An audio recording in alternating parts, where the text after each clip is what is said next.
Welcome to Groom Scroll. Bum bum bum. Like, you know what I mean? There should be like a little intro.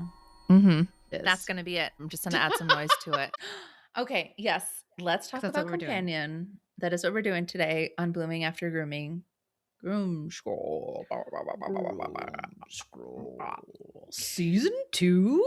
That was weird. That was like that was like Scooby-Doo. You Season sounded like, 2? yeah. Yes, we're talking about Companion, a 2025 feature film. I've got the IMDb up if you would like. Okay, perfect. Directed Why don't you by tell us about this movie, Sarah, and give us like a little synopsis, and then we can get into it, and not be like, oh wait, we should probably tell people what this movie's about. Yes. It is a 2025 rated R, directed by Drew Hancock and written by Drew Hancock. Stars Sophie Thatcher, who I'm fucking obsessed with because of Yellow Jackets, and she's so good in it, and she's so cool. Like it makes me feel so old, but I'm just like she seems so cool, and I'm like would like a girl that you would have been like, oh, I want to be her friend. You know what I mean? Like in college, you would have Yes. been like, Yeah, oh, I I want to smoke love cigarettes with her outside of a bar. I want Like, her hair. Yeah. oh, I love her deep yes, voice, and I love that yes, I love her teeth. I love real oh, teeth. Yeah. yes, Yeah. 100%. And then Jack Quaid, who is Dennis Quaid and Meg Ryan's son, I do believe. Is he? He's Wait, am I Meg wrong about Ryan that? and I Dennis could be wrong. Quaid's son? Hold on. Let me Google before I just make up Okay. fucking lies. Jack Quaid. I was wondering if Parents. he I figured he was a Quaid, but I wasn't sure if he Yes, I was was 100% Randy. correct. Okay. Dennis Quaid and Meg Ryan. And it's very noticeable if you know those actors when you're watching him, especially he looks like his dad. But He looks the like his Meg dad. Ryan, they kind of both have that crazy big Joker smile almost kind of a vibe.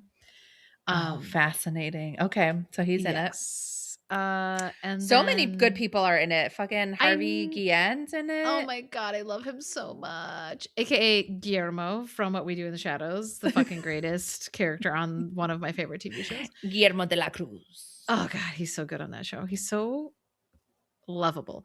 And he's lovable in this movie too. So, Yeah. the caption of this is a weekend getaway with friends at a remote cabin turns into chaos after it's revealed that one of the guests is not what they seem. And I'm going to say this is kind of a spoiler, but it's not. If you watch the trailer, I think it's very obvious what this movie is about, but if you want to go in totally blind, don't listen to what I'm about to say. So the whole premise of the movie is Iris, who is played by Sophie Thatcher, is dating Josh, who is Jack Quaid, and she is actually a robot. So she is a companion robot, which is also referred to in the movie as like a sex robot or like a fuck bot. So pretty much just like the main demographic seems that it's like lonely men buy these dolls, these very human-esque robots, and then keep them as companions. But the robots don't know that they are Mm. robots, which is also very kind of Blade Runner-esque, you know, where like you don't know if you're not a real person. Pretty much she finds out that she is a robot and shit does not go well. And the whole movie, the very beginning, you know, she talks about how there's essentially like, you know, everyone has a moment in their life where everything kind of comes into focus and everything becomes really clear to you. And she says at the beginning, like, I had that happen to me twice. The first day is when I met Josh, and the second time was the day I killed Josh. So, plot twist, she murders his ass. So, a lot of people die in this movie. It is pretty violent. So, if you do not want to watch someone get their face smashed in or impaled by things or stabbed a bunch of times, like maybe don't watch it. But I think it's a great movie. I really liked it. I had seen it before. Diana had not. So, Diana, do you want to jump in on your initial thoughts on Companion? Yes, I actually want to hear why you think it's such a great movie, because I was disappointed. And honestly, I didn't do a lot of I went into it blind. I didn't watch Yep. the trailer. I just knew what you told me of it. I knew that Sophie Thatcher was in it. Um but I didn't look up like who wrote it or directed it. And Mhm. I think so there's a scene where Iris is Yes. getting like beat up by Josh and he's throwing Yeah. her around.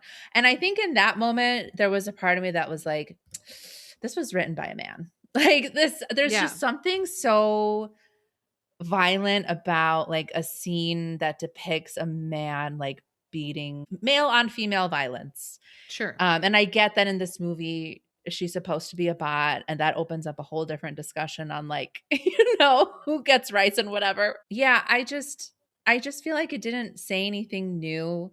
I don't feel like the writer, what's his name? It's the Drew same guy. Hancock. Drew Hancock is the writer Yeah. and the director. I feel like he could have there could have just been a lot more to be said, I feel like, from both, like, a feminist perspective, but also, like, a Mhm. human perspective. It just felt very surface level. It just kinda felt like, "Oh, here's another robot and human story." I don't know, I was disappointed. Sarah, like, why did you like this movie so much? I really like Sophie Thatcher, so I think that's a big part of it. I enjoy a good, like, horror comedy, which I feel like this kind of, like, toes that line in a few moments, you know what I mean? Like, there's, like, little parts where it's, like, clearly supposed to be, like, tense and scary, but then there's also still, like, something funny kinda happening, like, when they're chasing her in the woods and he, like, shoots the gun. He's like, "Oh my god, it's so loud." Like, it's like, Yeah. "My ears." Like, I just enjoy the kinda, like, Yeah. juxtaposition of, like, humor and, like, tension and stuff, I think is kind of fun. Um, I don't know, and I guess I took it more as, like, I guess I like just the kinda commentary of the idea of just this kind of, like, incel male loneliness epidemic kind of bullshit is what I felt like Josh's whole existence as a character was, because he's, Yeah. like, so, like, "Oh, this is what women do to me, like, they let me down and then they abandoned me," like, it's all about him, right? Like, "Oh, this is happening to me, and women don't like me, and I don't have anything," like, and these are the stories that he keeps telling himself, and I feel like, especially right now with what's going on in our country, of just, like, this is how some men, not all men, whatever, like, view things, right? Is it's like, I'm not happy with who I am. I'm not happy with what I have. So I'm going to shit on other people and I am Mhm. going to try to control other people and I am going to try to hurt them because it distracts me from how I feel about myself. So I feel like I viewed it less about like feminism, like, "Ooh, look at her," like Kill Bill style, and more of a portrait of, like, just absolutely toxic male psyche, you know what I mean? Of, like, this guy that is just incapable of functioning in the world, right? And so he has to, like, buy this robot to be his girlfriend, and, she's not allowed to lie to him, but he's lying to her every day, and, Yeah. it's this idea of, like, control. I liked that this one, had actors that I like, and I thought it had some interesting kinda messaging about, yeah, just, like, control and consent also, because I think that's the other thing is, Yeah. like, obviously she's supposed to be a robot, but it's a very, like, thinly veiled, I would say, like, metaphor for just, like, women in relationships, right? It's like, smile and look happy. You have to, like, make this guy happy or else you won't be safe. Like, all these kind of, like, things that so many women do to, like, fit inside these little boxes and, like, fit into men's lives versus, like, being their own person and, like, being able to exist outside of them. Yeah, I will say that it took a turn that I wasn't expecting. Like, I wasn't expecting the robots to not know that they're robots. Mhm. And, like, once you start to see who Josh really is, and the first time I think that comes up is after that scene where he's fucking his robot and he clearly climaxes and then just, like, goes to bed, and Mhm. she's saying like, "Oh, I just wanna make you so happy. I love you so much." And he's like, "Yeah, yeah, yeah. Go to bed, Iris." Like, that's the first time you kind of see who he really is, and Yeah. then they just slowly start kind of peeling back to and he's a fucking asshole. And yeah, there's when he's like kind of and it is very clear that these companion bots, they're because he says something like, it's, people, it's like a sex bot, but it's, I don't wanna say you're just a sex bot because 'cause you're so much more than that, like, you provide so much more than Mhm. that. So it does seem like it takes place in this world where the stigma is that anyone who gets this companion bot is just getting the bot to fuck it, you know? Yeah. And he's, like, trying to say, "No, there's so much more," but he that's what he's saying, but he's not treating her like anything more than just a sexual object and something meant to serve him. He's gotten so used to how he talks to Iris Mhm. that you see him try to use that same kind of language and the same kind of approach with a real human with I forgot her name. Oh, yeah, the other woman's name. The 'Cause there's other only, like, woman's 4 name. people in this movie, hold on. I know. I know. She Ah. her well, she's yeah, so she's a friend of Josh, you know, they're at a remote cabin in the woods or whatever for a weekend, and she's Cat one of the or friends. Kate? Cat, Cat. it's Cat. Yeah, yeah. And, you know, we kind of get the feeling that Cat doesn't really like Iris. And yeah, so anyway, so he's like trying to tell Cat what to do, and she's like, "You can't control me. I'm not a robot, you know, like I'm a Yeah. fucking human." And then yes, like when he's like confronting Iris about it, he says, "You don't get to sit there and judge me. The world is a game and I'm sorry, but it is rigged against people like me." So yeah, exactly what you're Mhm. saying, Sarah, of just like yes, these some men who really feel like they're the victim, that it's the women who are the problem because the Yeah. women don't want to just like be subservient and do what they say. And I just wish that it could have just gone a little bit deeper and more. But yeah, I do think it does. It's a very appropriate movie for this fucking ridiculous the men lonely epidemic. I think they did a good job at using music in the movie, Yeah. and I really noticed the second time watching. So, like, there's a part when they're all dancing. So, like, the couple goes away for the weekend, and there's one other couple there, and then Kat, this other woman. Um, oh yeah, and then her boyfriend Sergey. So I guess there's two other couples. But they're all dancing, and they're dancing to the song, what was it? "Play with My Toys," and I was like, "Oh my god, this is, like, so" like, you know, it's like I just feel like some of the music was so funny. And then also, like, the scene where they show him getting Iris, so when they show Josh having Iris originally, like, shipped to him as, you know, a non-activated robot to his apartment. They've got that fucking song that like, "And I don't want the world to Yeah. see me," and I was like, "Oh my god, it's so good." It's like douchey man, but also the idea of like, I don't want the world to see what I'm doing, right? Like, I'm Yeah. embarrassed that I'm having to like rent a girlfriend because he also says that too. He's like, "I don't even own you. You're rental." It's like, you know, like he's ashamed of himself, Yeah. but he's not doing anything about it. You know what I mean? Like, he's, like, ashamed of the fact that he has to have this robot to have a relationship with, but instead of, like, I don't know, working on himself to, like, change anything about himself, he's just, you know, renting a sex bot and being terrible to her, and yeah, and so in this one too, like, the owners are able to adjust the robots, like, settings on their phones, so Mm. you can make them, like, smarter and dumber and change their voice and all this stuff and, you know, control and lack of information and intelligence, you know, because then she finds the phone and realizes he had her intelligence down to, like, 40%. You know, it's, like, so telling that he was, like, like, he wouldn't didn't wanna be intimidated by, like, a smart woman, even if it was a Yeah. fucking robot. They Yeah. did, like, keep the robot dumb so that he could, like, feel good about himself, like yeah, Mhm. so I guess I don't know.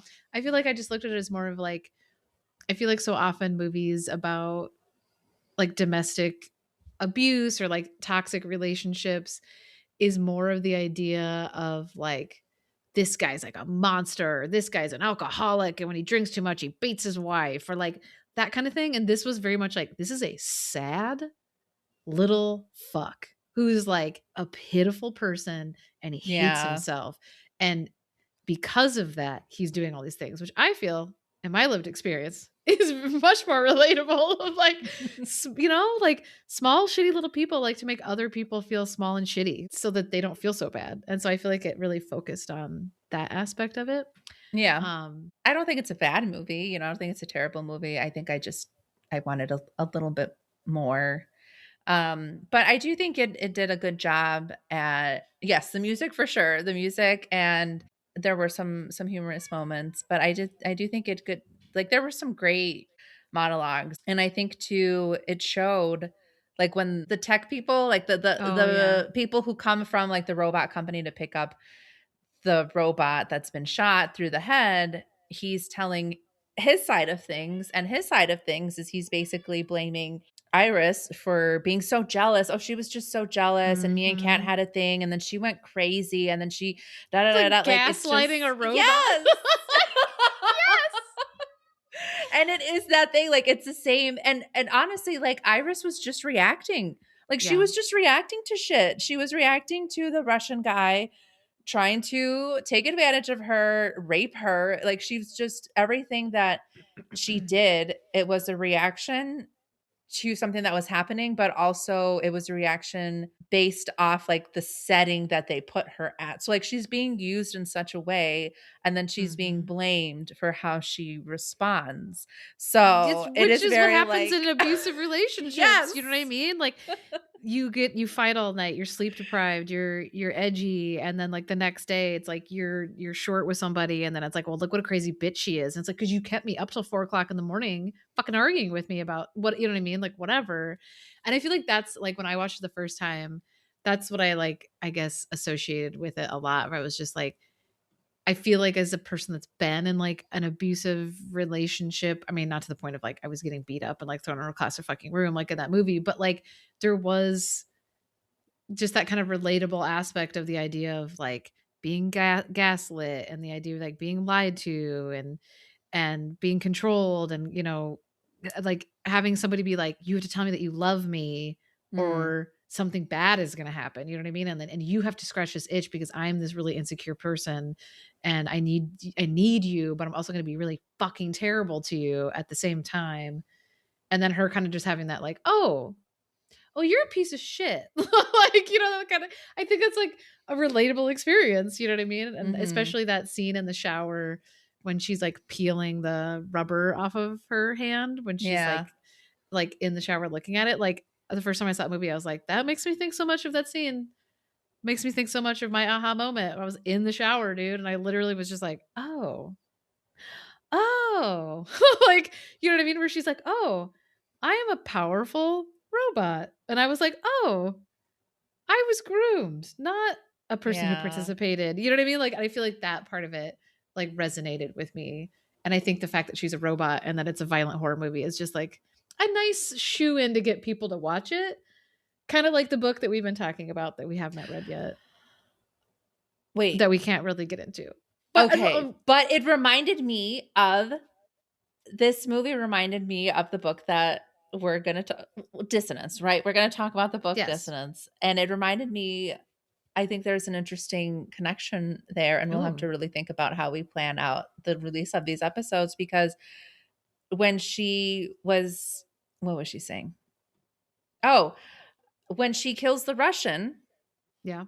what she's saying is, I couldn't let him I couldn't let him take me away for you. I love you so much. Like, it wasn't even about Mhm. that he was about to violate her. In her mind, it Yeah. was like, "No, I couldn't let him. I need you. I couldn't the thought of not being with you was too much, and that's why I did what I did," Yeah. which relates to the book that we're Yeah. reading. I mean, that's that idea of, like, I guess that's why I suggested it, because it's like, obviously it's different because it's like she's a robot and she's programmed, but to me it feels very like it is grooming, right? Like, he is controlling her, and Yeah. he is, like, putting these settings on her, and she has absolutely no consent, and she has no power on the situation. She can't see this guy for what he is. She can't He's getting her to do things for him that only serve him and don't benefit her at all. And then, she kind of has that moment where she's just like, "Oh shit." You know what I mean? Even though, like, the way that she gets there is because he, hacks her software essentially, and, like, makes her more aggressive, which, does not end well for him, obviously. But yeah, I think there is some, like, through lines there. And obviously it's all Mhm. very, like, metaphorical, thinly veiled, for abusive relationships. But I think that's what's interesting about it, is just that idea of, like, if you made a movie that was like, this is a movie about manipulation and grooming, and maybe not even grooming, because that might be more interesting to people, but, like, this is about being in a toxic relationship. I don't feel like a lot of people would probably watch it, but it's like, killer robot, like, here we go. Sidebar, we're gonna put a bunch of messaging in there about, A, B, and C. Yeah, and there were definitely there was some messaging that felt especially relevant right now. Mhm. Like I don't remember at what point, but he calls her a fucking bitch. Yeah. And that's what, yeah, well, yeah. Yep. Those of us who are paying attention to the news know why that is upsetting to hear. This is January 2026, just for historical Mhm. reference. Thank you, Yeah, Sarah. no. And I do think that's what is so, again, I feel like that's why in my mind the depiction of all of it was almost more about Josh to me than Iris. Is just that idea of like, yeah, every time a woman frustrates him, he immediately is like, "You're a bitch." Like, "Fuck you." And Yeah. that's what men do and have done. And like, I don't know how many times in my life when I was, younger, living in Minneapolis, and I'd be like walking around and some guy would holler at you and you didn't respond and it was immediately, "You fucking bitch, you fucking cunt." And it's like, "What the fuck?" Just walking down the Mhm. street. Like how quickly that can switch from, "Oh, you're not giving me what I want immediately. Yeah. I am going to attack you." And And that is what happens to women all the that's time. yes, and when he's lying to her, when he is Mhm. trying to manipulate her and get her to come back and saying, "I'm so sorry and I love you so much and please come back," and blah blah blah, and then she is saying no, and he goes, "Wait, are you breaking up with me?" So all of a sudden now he feels like his ego has taken a hit and now he's pissed and now Yep. he's like, "Okay, I'm mad." And yeah, exactly. So that was one message that is relevant for now. And then when she comes back after she's been, like reprogrammed or whatever, she comes back and she's like, "My new friend, um, he gave me a gift." So there's this whole scene where the tech guys, they're trying to like take the bot away, and then Josh realizes like they're going to figure out what he did because there's whole other backstory involving a different crime, and so he sends his new bot to go kill these tech guys, and one of them gets away and helps Iris, and so Iris says, "My new friend gave me a gift." Total self control, like, what a gift, Yep. Like, it just felt really, to her, she's a bot, so she doesn't Mhm. understand the implications of a sentence like that, but I heard that and I was like, "Wow, can you imagine?" Like, total self-control. It should not be a gift. It should just be a Yeah. given. But it isn't for so many people. Like, you know what I mean? Like, that's the thing. I yeah, I think that's partially the reason for the whole metaphor, I'm sure, of her being a bot is that he doesn't view her as a human being and he doesn't care. But he also doesn't treat the other human beings around him very well Mhm. either, obviously. But I think it's just that idea of like, this is how some men move through the world. They do not view women as human beings. They do not view them as equals. They do not believe that they have the same value as they do, and I think that's I think that's a big part of kind of the story, I guess. Yeah, I would definitely see this scene at the end where he's like beating the shit out of her is like hard to watch. And I think it's hard to watch because that's like happening to people, you know what I mean? Yeah. Like it's a rough I don't like scene. it. And I think it's and I yeah, and it's always that thing where you kind of watch it and same thing with like, we talk about this too with like true crime stuff. Like it's always that kind of line between like, it's important to share stories and tell these things and depict the true nature of this behavior. But then at what point is it kind of like for entertainment purpose? I don't know. So yeah, I feel like that scene definitely like is hard to watch. It's short, but like is hard to watch. Um, but that is also the most dangerous time statistically for women when they're Mhm. leaving abusive relationships is when they're trying to leave, right? Like that's when they tend to get murdered is when they're Yeah. trying to leave. And so I do think that's part of it is too, is just the idea of like, this is a man that cannot deal with rejection. And, what an extra level to be broken up with by a robot. Like what are like that probably would hurt your ego to be like, wow, this robot doesn't even want to date me. Like fabulous, Yeah. like I am a real sack of shit. There's this quote at the end that she says that I thought I would read, but you actually made some really cool art based off of this quote. So she says, "I wanted, I needed to tell you to your face, the days of you controlling me are over. From this day on, I control my own actions. You're nothing to me. See, that's all I ever wanted to say to the teacher, right? That's Mhm, what felt like mhm. coming forward was all like, Yeah. "Hey, just so you know, I'm not drinking a Kool-Aid anymore, brother, and, you can go fuck yourself." That's kind of the vibe, you know? And I think Yeah. that's partially why I liked it the first time I watched it. I was really like, "Ah," you know, You like, don't have to keep defending it. We yeah, can no. both like No, no, no, no, I'm not saying that. I'm saying I think that's Okay. partially why it, like when Carl and I first watched it, like, we both were just I was just kinda like, "Hmm, warm and fuzzies," you know, like, yeah, it's just nice to be like, "Hey, fuck you," you know? "You don't have any Yeah. power over me anymore." Yeah, so Okay, there's so only we 10 people in this movie, by the way, and yeah. It goes very 11 fast. if you're counting the voice for the car, that would be the 11th person in the movie. So we'll say it's 10. There are 10 people in this movie. 2 of them make it out alive. We'll put it that I just thought about that. Only 2 people survive this movie out of 10. Wow. That's so true.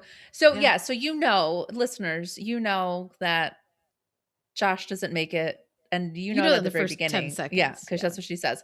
But if you don't wanna find out how he dies, fast forward, like, 3-ish minutes, okay? Because Mm. Sarah, we need to talk about that corkscrew. That would You're telling me that a corkscrew was strong enough to go through a human skull? Are you kidding Well, me? actually, this part of your skull is very thin, and that's why it's very dangerous to get hit on your temple, first of all.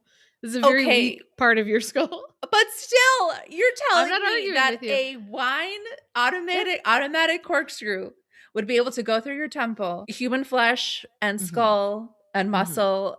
Mhm. You think that's real? That's a thing? As I always say to Carl in these conversations, I love that this is the thing you're upset about, not the hyper realistic robots that can take showers and you can come inside of them and they're like water resistant. Do you know what I'm saying though? Like she could take a shower. Like she's a robot and she could go in a shower and she's got like normal skin. I think Mhm. the bottle opener might be the least of my concerns of the movie.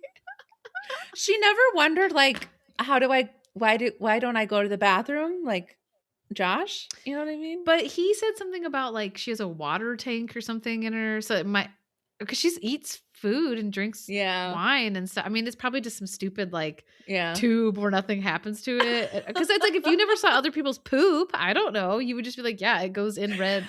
It goes in looking like this, Okay, it comes fine. out looking like this." I don't know. I just Um, want to say I have real problems with that sure, corkscrew. sure. That's how he ended. That's how he was ended was a corkscrew. I have real issues It's with it, but funny okay, yeah. because when we watched it, I remember that like because it leads in of like the other robots like making them dinner and he opens up, it shows him using the wine bottle opener. And I said to Carl, I was like, he's gonna get killed with that wine bottle opener. And he's like, what are you talking about? And I was like, they zoomed in on that thing way too far. And I was always tell Carl, I'm like, they never show you shots in movies that you don't need to see. Like if Okay. it's in there for a fucking reason. All Unless right, you're let me David ask you Lynch this. and then it's just a fucking fever dream and it's a different story. All right, listeners, come back. We're done talking about the corkscrew. Oh, listeners, come back. We're done talking about the death of Josh. Okay, so speaking of scenes where they like yeah, there's a scene for a reason. What was up with that scene before she gets in the shower and they have like the open suitcase and it's like zooming in?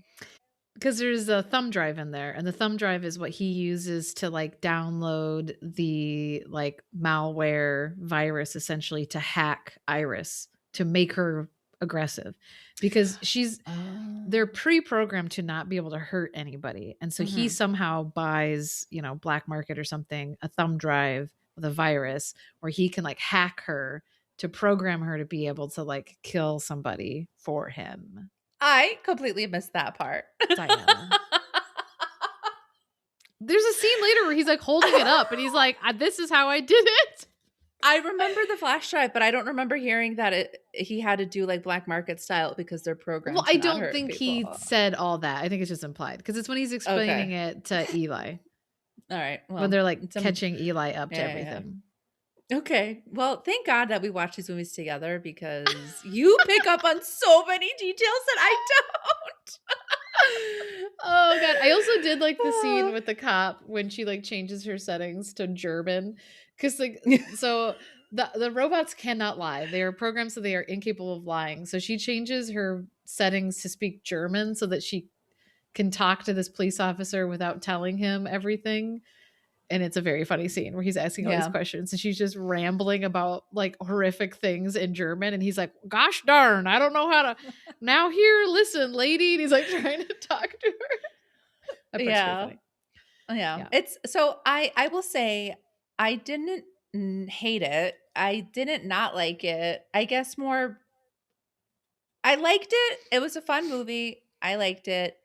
But I guess when as like a survivor of grooming and sexual Sure. abuse, I was hoping for a little more. But it is a good like there's clearly great moments Hmm. where there's really important dialogue happening and there's some humor. So I would recommend it. I would Yeah. recommend it. Yeah, What it's about you, got Sarah? a so-so rating on IMDb, although IMDb is very harsh. Let's see. I would suggest it. I like it. I think it's a good one. You know, maybe a little bit out of our normal realm for grooming. But I don't know. I just like the idea of just kind of the control Mhm. aspect that's happening. I feel like that part of it is relatable. And even like the meet cute, I also kept thinking about that today. So in the movie they pre-program the bots with the memory, you know, air quotes, memory of how they met the person that owns them, right? So that the again, because the bot doesn't know they're a bot, so that they remember how they met and how their romance started. And, you know, it turns out that it's all bullshit and that's not how they actually met. Like it's a pre-programmed thing, like a pre-selection of like, do you want to meet in the grocery store? Do you want to meet at a party? Like all this stuff. And I was thinking about that in terms of grooming. And I was like, but that's also super relatable too, because it's like when you're in it, you have this meet cute in your head, right? Of Yeah. like, Oh, oh, like I was into choir or I was into theater and I was I whatever the was a fuck weird this kid and he saw me. yeah, or like we liked the same music and all this stuff. And it's a bullshit meet cute created by your groomer, abuser to try to like trick you into thinking that you're in this relationship. You know what I mean? Like just like from the Yeah. beginning, from the get, like you are being like gaslit about how this whole thing started. I think was also very interesting. Yeah, I guess like yeah, you're right. If you take away the fact that she's a robot, it really is just a story about a guy manipulating the fuck out of his girlfriend. And Mhm. that is those are there's so many true stories like that happening right Yeah. now. All right, well, thank you for picking this week's Groom Scroll. What is our Listeners, next one? the tail. The Ooh, tail. shit, I haven't watched that yet. Yeah, I haven't either. Listeners, have you seen Companion? Do you like Companion? What did you think? We have an Gmail, Mhm. bloomingaftergrooming at gmail.com. We have an Instagram, bloomingafterpod. We have a TikTok, I believe, also Yes, we do. bloomingafterpod. And then we have a really cool website designed by Sarah herself, bloomingafterpod.com, where you can buy Survivor greeting cards. Bow, bow, bow. Sarah, do you want to tell us about those again? I Oh, or not. yes, no, it's fine. I am really bad about self-promotion. It is something I'm not good at. There are greeting cards that I illustrated and they're like, "Good job on your victim impact statement." And I heard your abuser died. Or I heard your abuser lives with his parents now. You know, just salty bitchy greeting cards, but it's also just the idea of like there should be greeting cards for these situations and there aren't. Mhm. Hallmark is not making a congratulations your abuser got a jail sentence card and they should. So I made some and you can buy them for yourself or for others. Or if you have any ideas of other greeting cards we should make, you can let us know. We also will have Blooming After Grooming stickers up for sale soon. Oh. And yeah, look at us. Look at us go. Sarah, thank you for filling that need for this very niche clientele. I appreciate it. Well, And I'm thank you. sure others will too. So, yes, go to our website. Please rate and Review. review. Isn't that the same thing? And No, follow? No. and Rate is follow. just a star. Review, you can write something. Follow. Drop us some comments. We read our comments on wherever you put them, Spotify, all the socials. And may you grow through.